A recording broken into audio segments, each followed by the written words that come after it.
Hello everyone, কে ব্লগসের প্রিয় দর্শক, আসসালামু আলাইকুম। সবাই কেমন আছেন? আশা করি সকলে ভালো আছেন। আল্লাহর রহমতে আমিও ভালো আছি। কে ব্লগসের আরেকটি নতুন ব্লগে আপনাদের সবাইকে জানাই স্বাগতম। আজকে 22 মে 2025 বৃহস্পতিবার, বেলা 10টা।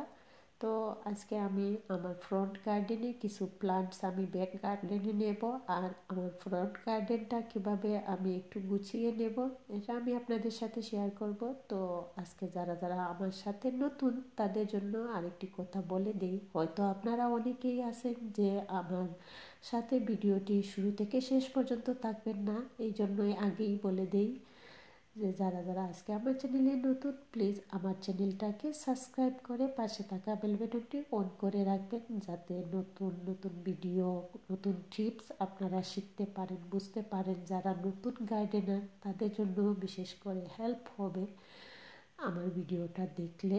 তো অনেক সময় অনেক কিছু টিপস আপনাদের সাথে শেয়ার করি। তো আজকে আমি জাস্ট আমার ফুলের বাগানটা আপনাদের সাথে শেয়ার করব। আজকে কিন্তু কোনো ভেজিটেবলে যে টিপসগুলো আমি আপনাদের সাথে শেয়ার করছি না, আমি ফুলের কিভাবে যত্ন করি এবং ফুল গাছগুলো কিভাবে বড় বড় ফুল আসে সেটা আমি আপনাদের সাথে শেয়ার করব। এই গাছটাতে কিছু ডাল শুকিয়ে গেছে, আমি এটাকে ছাঁটাই করে দিচ্ছি যাতে গাছটা আরও বড় হয়, ফুলটাও যাতে ভালো হয়। সেই কারণে যে পচে যাওয়া যে পাতাগুলো আছে এগুলাকে আমি সরিয়ে নিচের দিকটা একটু ক্লিন করে নিচ্ছি। আর ক্লিন করে দেওয়ার পর আমি মাটিটাকে চারপাশ দিয়ে একটু করে করে দিব, যাতে আলোটাও পায়, আবার নতুন পানিটাও যাতে যেতে পারে, সারটা যেতে পারে, ফুলগুলো অনেক বড় বড় হবে। তো আমি এখান থেকে বাছাই করে ছোটো ছোটো যে বাকেটগুলো আছে আমি এগুলাকে সরিয়ে নিচ্ছি, কারণ এখানে অনেক চাবড়া হয়ে গেছে, দেখতে যেমন বৃষ্টি হচ্ছে। আমার কাছে পাতলা সিম্পলভাবে যে গার্ডেনটা রাখলে আমার কাছে ভালো লাগে। তো আমি আসলে বেশি বাকেটে এখানে রেখে দিয়েছি। তো আমি এখান থেকে সিম্পল করে কিছু বড় বাকেটগুলোকে রেখে ছোটো বাকেটগুলো আমি ব্যাক গার্ডেনে নিব। তো এখানে কিন্তু আমি অনেক গাঁদা ফুলের সিডগুলো ফেলে দিয়েছিলাম, আর ওয়েদার এখন ভালো হয়েছে আমাদের এখানে। আর ওয়েদারটা হওয়াতেই এই সিডগুলো কিন্তু অনেক ঘন হয়ে এত বেশি চারা উঠেছে।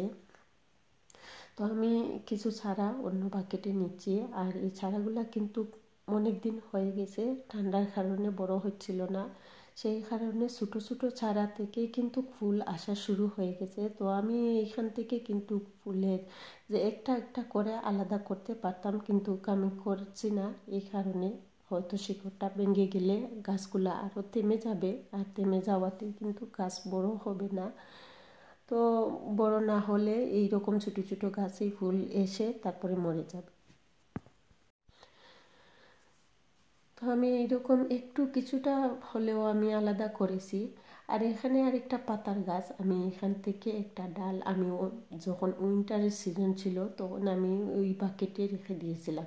তো এই বাকেটে রেখে দেওয়ার পর শিকড়টা অনেক সুন্দর হয়ে শিকড়টা ছাড়ছে। তো শিকড়টা ছাড়ার পর আমি এটা কিন্তু ব্যাক গার্ডেনের জন্য নিয়ে যাব, যেহেতু সামনে ফ্রন্ট গার্ডেনে একটা আছে, আমি ব্যাক গার্ডেনের জন্য আর একটি বাকেটে আমি মাটিগুলা রেডি করে এইখানে এই শিকড় দেওয়া গাছটা আমি এইখানে রেখে দিব, যাতে আমার ব্যাক গার্ডেনে রাখতে পারি। তো আসলে পাতার গাছগুলা দেখতে ভালো লাগে, যেহেতু উইন্টার আসে, যখন উইন্টারে গাছগুলা মরে যায়, পাতাগুলা ঝরে যায়, কিন্তু এই পাতার গাছগুলা কিন্তু সব সময় এই যে কালারের পাতার গাছই লাগাই না কেন এইরকম থাকে। তো আমি এখন থেকে বিশেষ করে ফুলের গাছের চাইতে আমি পাতার গাছগুলো আমার কাছে বেশি ভালো লাগে, যাতে অল রানিং অল ইয়ার থাকে, সেই কারণে। তো আমি এটাকে যখন আলাদা করেছিলাম তখন আমি এটা চিন্তা করে ডালটা ভেঙে তারপরে আমি এটাকে নতুন গাছ করেছি। আরও কিছু রোজ গাছ, আমার পছন্দের যে রোজ গাছ, ব্যাক গার্ডেনে একটা আছে আর ফ্রন্ট গার্ডেনে দুই রকমের। এই দুইটাতেও কিন্তু আমি ডালগুলাকে এইরকম কলম করে নতুন শিকড় দিয়ে নতুন গাছ হয়েছে, এটাও কিন্তু আমি এখানে লাগাবো। এই যে অনেক সুন্দর কিন্তু শিকড় ছাড়ছে। তো আপনারাও এইরকম আপনার গার্ডেনে যদি একটা এইরকম গাছ থাকে আপনার পছন্দের গাছ, তো নতুন করে আর কিনবেন না। এইরকম আপনিও এই আইডিয়াতে আপনার গার্ডেনেও গাছগুলা করতে পারবেন। এই রোজের ডালটা হচ্ছে আমার সামনে যে রোজ, ছোটো ছোটো রোজ মানে তোকা তোকা ধরে, তো এই গাছের ডালটা আমি রেখেছিলাম এখানে উইন্টারে, কিন্তু এটাতেও শিকড় আছে।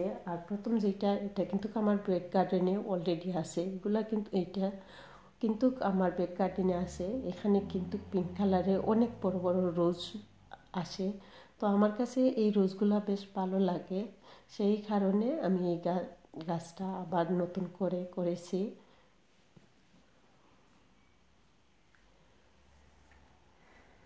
তো আমি তিনোটা গাছ এইখানেই রাখছি, যেহেতু বাকেটটা অনেক বড় আছে, তো বাকেটটাতে আমি এখানে আপাতত রেখে দিচ্ছি। যদি মনে করি যখন গাছগুলা বড় হবে এই গাছটাতে কিন্তু যে এই বাকেটে বেশি ছোটো হয়ে গেছে, তখন আমি কিন্তু আবারও আলাদা করতে পারি। এখন আপাতত দেখতে তো সুন্দর লাগবে যে এত বড় বাকেটের মধ্যে একটি চারা রেখেছি, তো সেই কারণে আমি তিনটাই এইখানে রেখে দিয়েছি।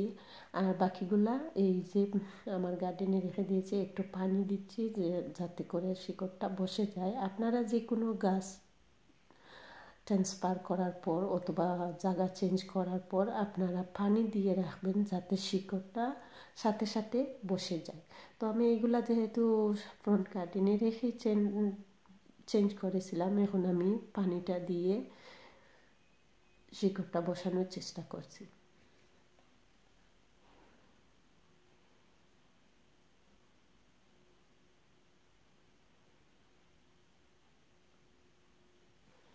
প্রত্যেকটা গাছই এইভাবে ট্রান্সফার করে আপনারা পানি দিতে বলবেন না, পানিটা দিবেন যেহেতু শিকড়টা একটু হলেও নাড়াচাড়া হয়েছে, সেই কারণে আপনারা পানি দিবেন যাতে নতুন মাটির সাথে অ্যাটাচ হয়ে যায়, যাতে ওইটার সাথে মিট হয়ে যায়। সেই কারণে এখানে যে আমার অনেকগুলো ধনিয়া উঠেছে, যেহেতু সকালবেলা আমি রান্নাবান্না করব, একটু ধনিয়া উঠাইব আর অনেক ঘন হয়েছে, তো আমি পাতলা করে কিছুটা উঠিয়ে নেব রান্না করার জন্য। যেহেতু বাইর হয়েছে, আমাদের বাহিরের ওয়েদারটা আজকে কিন্তু ভালো না, বাহিরের ওয়েদারটা কিন্তু খুবই খারাপ, একটু মেঘলা মেঘলা ওয়েদার, তো বাইর হতেও ভালো লাগছিল না। যেহেতু আমি বাইর হয়েছি এই গাছগুলোর জন্য, তো চিন্তা করলাম রান্না করব, রান্না করার জন্য কিছু নতুন ধনিয়া উঠিয়ে নেই। আর এই পাতাগুলার গ্রানে মনে হচ্ছে বড়ই ভর্তা খাবো, এইরকমই